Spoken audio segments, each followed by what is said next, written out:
తెలుగింటి పౌరాణిక పద్యనాటకం అతి ప్రాచీనమైనది. తరతరాలుగా వినోదాన్నిస్తున్న ఈ కళారూపం అపురూపమైనది.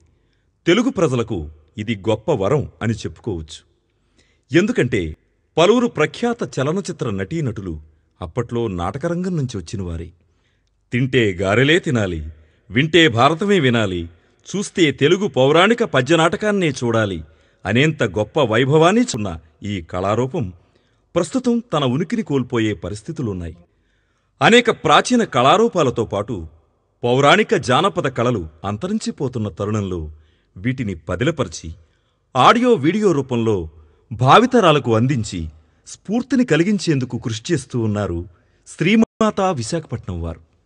సుదూర ప్రాంతాల నుంచి పేరెన్నికగన్న ఈ స్టేజ్ కళాకారులను రప్పించి అనేక వ్యయ ప్రయాసలు కోర్చి ప్రతికూల పరిస్థితులను సైతం అనుకూలంగా మలుచుకుని ఈ కళాకారులంతా హావభావాలతో నటించి తమ గళాలలో భావగర్భితమైన గానాన్ని వినిపించి నిండైన నైపుణ్యాన్ని ప్రదర్శించి ప్రజలను తన్మయం చెందించటానికి వీలైన వాతావరణం కల్పించి ప్రోత్సాహం అందివ్వడం కళాకారులకిచ్చే గొప్ప గౌరవం.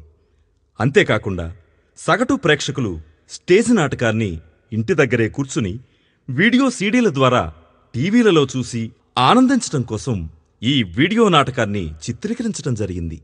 నాటకరంగాన్ని బ్రచటం కోసం ఈ స్ఫూర్తితో భావితరాల వారు నాటకరంగం అభివృద్ధి కోసం కృషి చేస్తారనే ఆశాభావంతోనూ శ్రీమాతా విశాఖపట్నం వారు ప్రజలకు అందుబాటు ధరల్లో వీటిని అందిస్తూ ఉన్నారు. తెలుగు పద్యనాటకం చిరకాలం వర్ధిల్లాలని ఆశిద్దాం.